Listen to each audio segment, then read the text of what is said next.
Mario Arroyo, promotor de café de Costa Rica, ¿cierto? Correcto.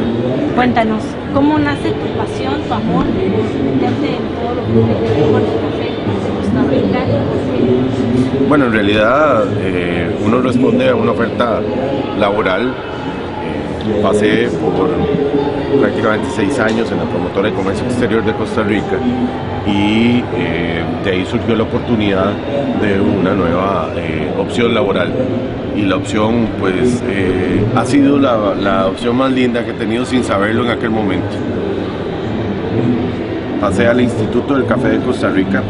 El instituto tiene una gerencia de promoción y yo pues soy el gerente encargado de toda la promoción de la indicación geográfica Café de Costa Rica. Y digo que es una experiencia muy linda porque siempre he sostenido y siempre voy a sostener que el café uno se lo toma, pero de verdad lo lleva en el corazón. Y es ahí en donde cuando se llevan en el corazón las cosas, la pasión, el esmero, el ímpetu que uno ponga en hacer las cosas bien, van acompañadas precisamente por esa pasión, pero sobre todo por la proactividad de quererlas hacer bien. Y es ahí en donde para nosotros, humildemente, en el caso del Café de Costa Rica, las cosas se tornan un poco más sencillas. El buscar opciones para promocionar el tema de café, pero sobre todo los 50.675 productores que componen la actividad cafetalera, los 180 beneficios, los 32 tostadores y 60 exportadores, resulta pues todo un insumo que se puede proyectar.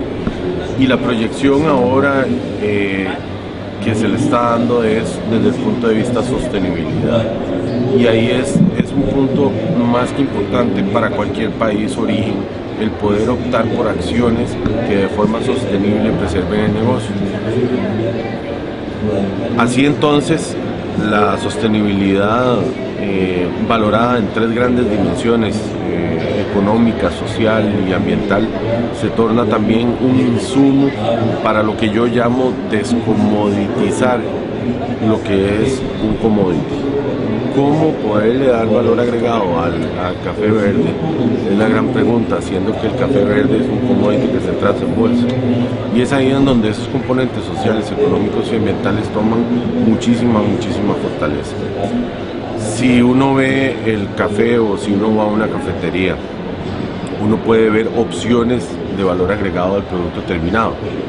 Pero qué difícil es poder darle valor agregado a ese café verde. Como les digo, ahí es donde el esfuerzo y la búsqueda de detonantes, acciones puntuales que puedan generar una proyección del café en el ámbito sostenible se componen o le dan ese valor que se requiere al commodity. Eso hemos estado haciendo durante aproximadamente 4 años con éxito, creemos nosotros y de forma humilde. El desarrollo de cómo es toda una historia pues importantísima.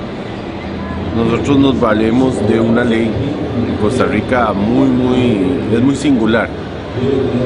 Es muy singular la producción del grano. Y todo empieza en 1808, cuando ingresa el café a Costa Rica. Pasa el tiempo y de ese cultivo de café se aprenden muchísimas lecciones. 125 años costaron para que el café en Costa Rica optara por valerse de una ley para que regulara la buena relación entre productores, beneficios, exportadores, tostadores. Y esa ley se crea con el Instituto del Café en 1933. En 1933 se le da la potestad al instituto de velar porque cada transacción cumpla una ética, una igualdad, pero sobre todo una justicia que refleje en el ámbito socioeconómico de cada región, de cada productor y también consecuentemente en el ambiental. La ley, ¿cómo funciona? Básicamente, si vemos el modelo como modelo, es muy sencillo y además yo diría que muy sabio. En aquel momento, en 1933, las cosas se hacían de manera sencilla, se hacían de manera eficiente, sin tanto, digámoslo así, rodeo o tanta palabra técnica administrativa, ¿verdad? Y en aquel momento la ley lo que hizo fue, agarremos y buscamos un medio en donde quede registrado cada saco de café fruta. Nosotros entregamos café fruta, el productor entrega el café fruta a Cereza, a el beneficio. El beneficio por ley tiene que mandar un reporte al ICAFE cada 15 días indicando: he recibido de X productor tanta cantidad de fruta, medida en volumen, no en peso. Y aquí viene un tema interesantísimo del tema de volumen y no en peso. Y ahí es donde yo digo que la ley es sabia, definitivamente. ¿Por qué queremos manejar todo en volumen y no queremos manejarlo en peso? Primero, porque la densidad del grano, medido en volumen, el grano completamente maduro tiene mayor densidad. Entonces, si imagínense que tenemos 3 probetas y el café verde tiene menor densidad de lo que puede tener el café medio maduro y de lo que puede tener el café completamente maduro. Entonces, al hacer eso, garantizamos que el productor está entregando el café en óptimos de cosecha, con la maduración adecuada. Además, lo que genera es que el productor pueda recibir más dinero por cada una de las entregas. Y eso evidentemente va a generar un impacto social y económico importantísimo, y es el baluarte de la caficultura nacional. Pero volviendo al sistema, para no salirnos mucho y ahora empezamos a hablar un poco más de cada uno de los temas. Volviendo al sistema, el beneficio al reportar cada 15 días al instituto, el instituto lo que hace es capturar toda la producción y el registro de la producción total de café fruta en Costa Rica. Posterior a eso, el beneficio, pues evidentemente, en menos de 24 horas, para preservar la calidad del café, tiene que procesar ese grano y hacerlo en lo que todos conocemos como café verde. Y ahí empieza el proceso de venta.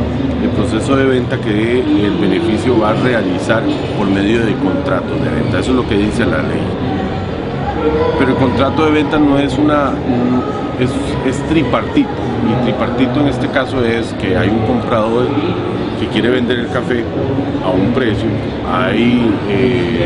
o que quiere comprar el café a un precio, hay un vendedor que quiere venderlo a ese precio, pero hay una tercera figura que es el supervisor, digamos, de esa transacción, y ahí el supervisor se llama Instituto del Café. ¿Qué supervisa? Bueno, que el precio esté acorde a la Bolsa de Nueva York, pero sobre todo que los diferenciales que se pagan por café de Costa Rica estén también acorde. De tal forma que al garantizar eso, ir sumando cada beneficio, contratos, lo que tenemos es lo que se llama un precio promedio de venta. Tengo que decirles que omití un fundamento importante de la ley, pero sobre todo la operacionalidad de la ley. En el momento en que el productor entrega su café, en ese mismo momento el beneficio le hace un pago que históricamente ha significado 2/3 partes de lo que al final de la venta completa de la producción nacional se le paga al productor. Con esas 2/3 partes, el productor lo que va a hacer, pues evidentemente, es pagar en la recolección del café en el acto, y evidentemente le va a dar el soporte a la finca.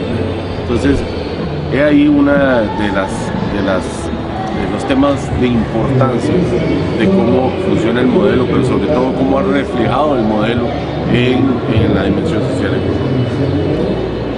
Retomando el tema, acordémonos que teníamos un contrato o varios contratos de venta para generar un precio promedio.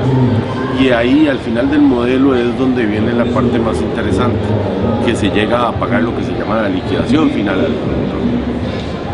Si ya tengo cómo se vendió todo el café y a qué precios, pero sobre todo garantizando que esté en acorde a la Bolsa de Nueva York, y tengo un precio promedio. El ICAFE tiene un estudio en donde le dice el beneficio, estos son los gastos aprobados, y el beneficio dice, estos son mis gastos. Entonces, ese precio promedio de venta, menos los gastos aprobados, menos la utilidad del beneficio, la utilidad económica del beneficio, que es fijada por ley un 9%, me va a dar el precio de liquidación final al productor. Entonces, en liquidación final, acordémonos que yo le había entregado 2/3 partes al productor y todavía estaba pendiente una 1/3 parte, que esa es la que les estoy hablando, al final de la cosecha. Ahora sí, empezamos a ver cuál es la diferencia y se le cancela dentro de 8 días, porque así lo fija la ley, el remanente de la producción, el remanente de precio al productor, dependiendo del número de sacos que haya entregado, ¿verdad? Entonces, ahí el tema resulta importante porque es un modelo que asegura que el 80% del precio FOB se va directo al productor, el 80% del precio FOB del café. Si el café se vende en $500, bueno, pues sabemos que $400 de forma directa por ley de la República de Costa Rica va a ir al bolsillo del productor. Si el café se vende en $200, pues evidentemente hay que hacer la matemática y así consecuentemente. Pero lo más importante es que existe la plataforma, la forma en donde el productor siempre, por ley, va a ser el que va a ser más retribuido en toda la cadena. Y aseguras que hay un precio justo tanto para el productor como para el que lo está vendiendo. Claro, porque el productor a veces puede tener la posibilidad de estar monitoreando los precios de bolsa, así como no. Entonces, digamos que eso es un factor de riesgo o de posible error a la hora de vender el café. Entonces, ¿qué es lo más sabio? Que exista alguien dedicado exclusivamente a que cada contrato esté perfectamente acorde a los precios de Nueva York o perfectamente acorde también a los diferenciales de café. Tú como promotor, ¿qué logro has visto en esta manera hacia el café de Costa Rica? ¿Cómo es que ha rebasado los límites y ha llegado a varios países con cafés más ricos, más perfilados en casa?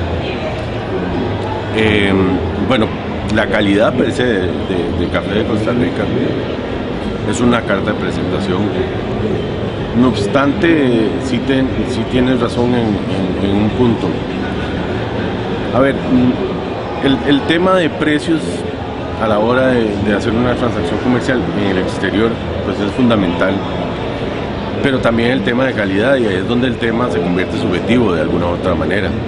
Lo que para mí es calidad no puede ser que para ti no lo sea. Si busco y además gusto de un café con un perfil organoléptico en donde la acidez sea predominante,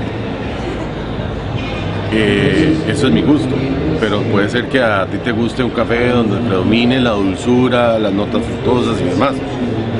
Entonces el tema de calidad termina siendo un factor común, porque igual calidad, la aseguro yo, tiene cafés de México, cafés colombianos, en realidad todos los cafés tienen calidad de café. Entonces el tema es factor común, ¿verdad? Entonces, ¿qué se puede, qué respalda de más al café? Aparte de la calidad se pide, quiero una preparación de este tipo, con tantos defectos, etcétera, etcétera, etcétera, etcétera, etcétera. Entonces, ¿qué más? Perdón. ¿El beneficio qué? Ah, sí, ¿qué más se le puede dar al café?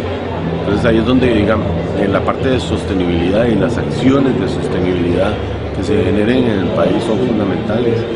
Por ejemplo, el cómo se le paga al productor, cuál es el medio que se le paga al productor. ¿Está el productor recibiendo la plata que yo estoy pagando por ese café?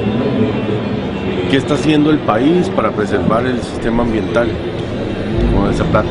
¿Qué impacto tiene el sector cafetalero en ese sistema ambiental, qué están haciendo para generar menos impacto, porque impacto siempre va a existir, y eso es algo que a ver, no se puede vivir en utopía creyendo que una operación comercial no va a generar cierto impacto ambiental. Entonces lo importante es qué se está haciendo para mitigarlo, qué es lo que está haciendo el origen para mitigar, y eso tiene o debería de tener valía a nivel de fijación de precios. Entonces ahí es donde nosotros manejamos la tesis de que se descomoditiza el commodity, generándole valor por medio de la sostenibilidad. Y creo que en esta cumbre pues ese ha sido el gran tema.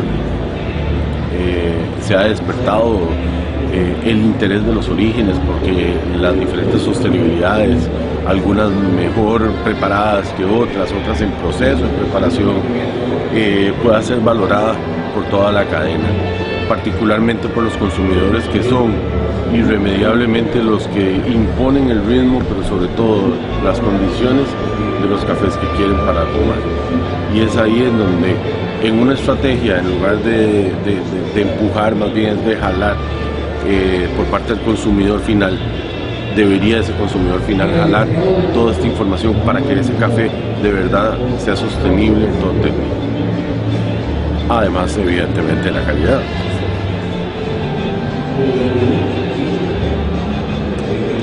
¿Consideras o más bien a qué obstáculos se han enfrentado a la hora de exportar el café que se fabrica en el país? ¿Cómo han tratado de romper estas barreras para llegar a países europeos? Y la competencia con países que tienen, como Brasil o Colombia, que tienen nombre de producción internacional, que son los que dominan la variedad arábiga que es el campo. ¿Qué obstáculos se han tenido para poder dar esta rica manera de... Bueno, en realidad, al menos el caso de Costa Rica siempre ha sido un caso en donde yo digo que la ventaja histórica pues ha sido predominante. Nosotros desde 1808 producimos café y en 1835 se hizo la primera exportación a Europa. Entonces, de alguna u otra manera, digamos que llevamos la ventaja que la historia nos da. No obstante, el desarrollo de iniciativas para penetrar mercados que está de la mano de cualquier origen, indiferentemente, llámese Costa Rica, llámese Honduras, llámese El Salvador, llámese México, llámese Colombia, etc. Es muchísimo más sencillo ahora de lo que podía ser antes.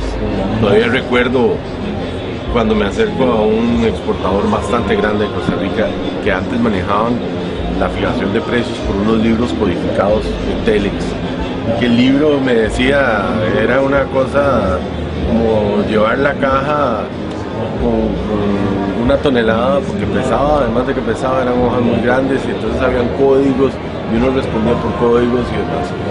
Yo creo que esa parte ya está solventada, esa parte. El comercio es muchísimo más ágil en este momento, la oportunidad de comunicación y de promoción en cada uno de los orígenes muchísimo más ágiles, y la colocación, por ejemplo, en el caso del café de Costa Rica, pues además de la ventaja que ya tenemos por ser, digamos, precursores o dentro de la gente que inició las exportaciones de América hacia Europa de café, sí utilizamos muchísimo la presencia en ferias internacionales como medio de comunicación, como medio de visualización de lo que estamos haciendo, pero sobre todo utilizamos un discurso fundamentado en las condiciones legales, en las condiciones ambientales, sociales, económicas de un país que en realidad vive el café. El 8% de la fuerza laboral del país trabaja en café. Impresionante.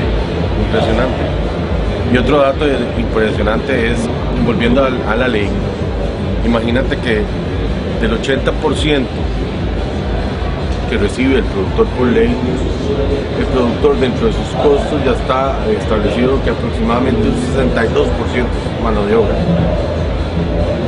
Y ya con eso ya te puedes imaginar lo que permea un dólar cafetalero en la economía costarricense, ¿verdad?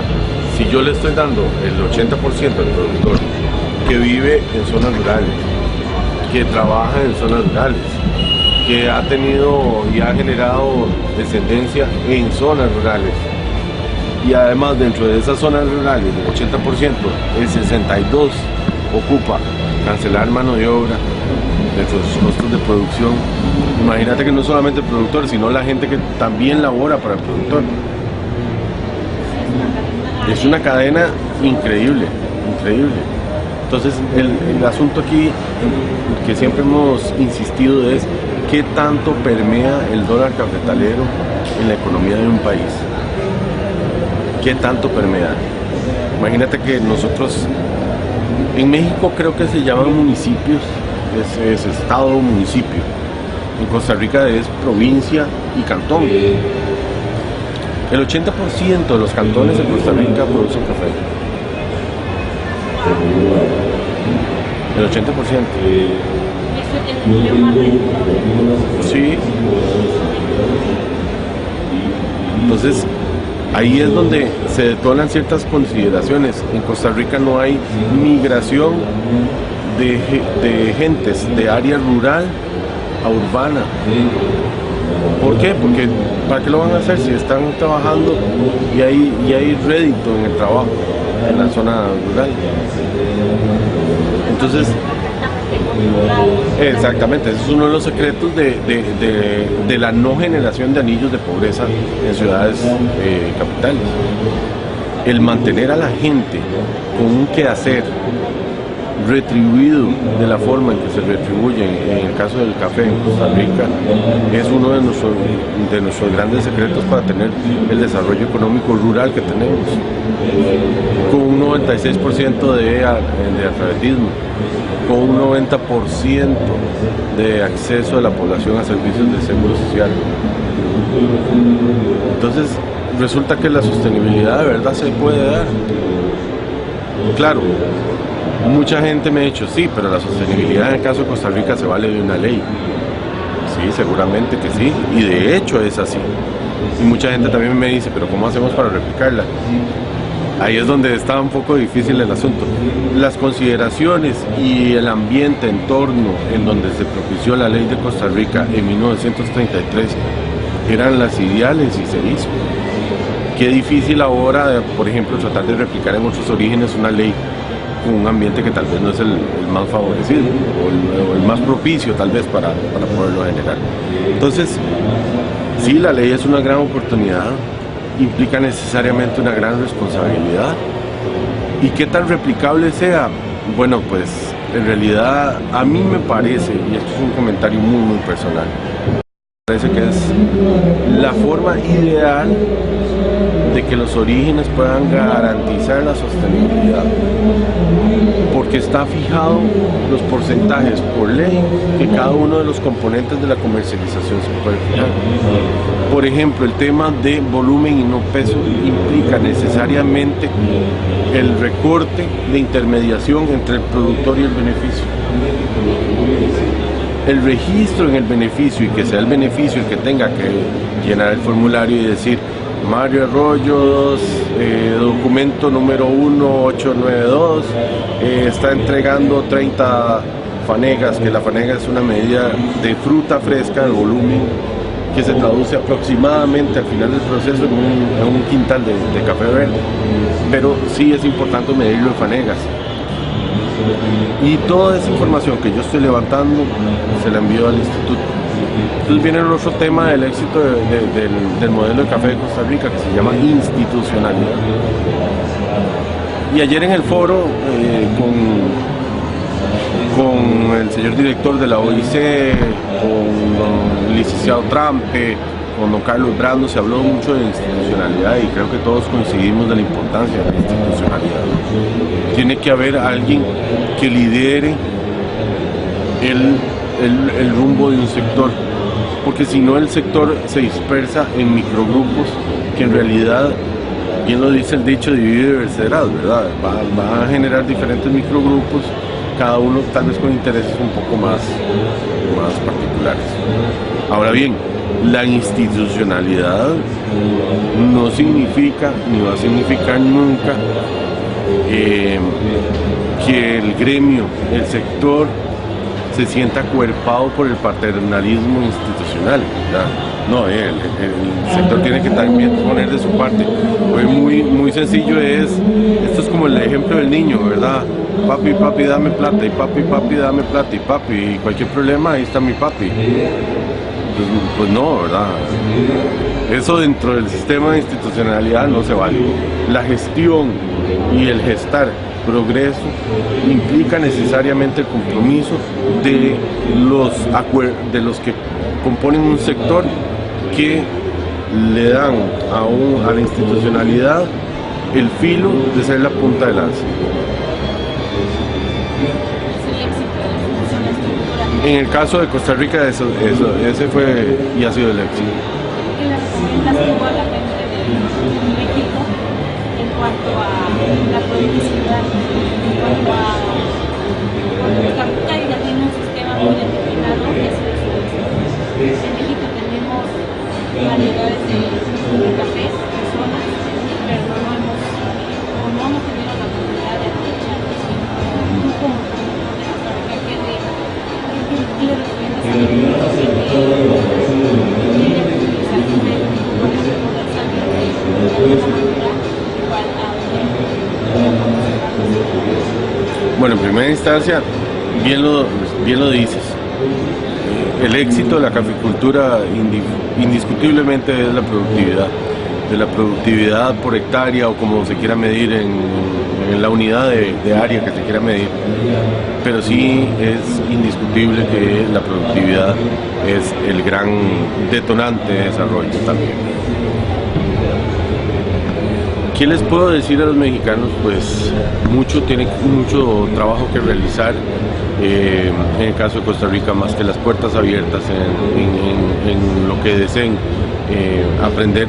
Costa Rica, por dicha, tenemos una de las productividades más altas del mundo, con 26 fanegas o 26 quintales, digamos así, por hectárea, promedio nacional, aunque en algunas fincas hay hasta 50, eso depende, pero sí el promedio anda en 26 quintales. En el caso de México, fundamental, me parece a mí, es el desarrollo de estrategias de incorporación de tecnología, de extensionismo en cada una de las áreas, y para eso tiene que haber una institución que de alguna otra manera ordene el cómo poder accesar y proyectar, pero sobre todo potenciar el desarrollo e incorporación de tecnología en el cultivo del café. Esa es una gran tarea que estoy seguro que los mexicanos van a hacer, y seguramente México se puede convertir en una de las grandes potencias del café. Que hay cafés muy sabrosos, hay cafés que valen su peso en oro. El tema es cómo potenciar eso a más. Muchísimas gracias, Mario. Muchas gracias por compartir con nosotros Café MX, la experiencia de que ha sido para ti. No, con todo gusto, estamos a la orden, y que esta no sea esta tiene que ser la primera de varias. Claro que sí. Bueno, con gusto.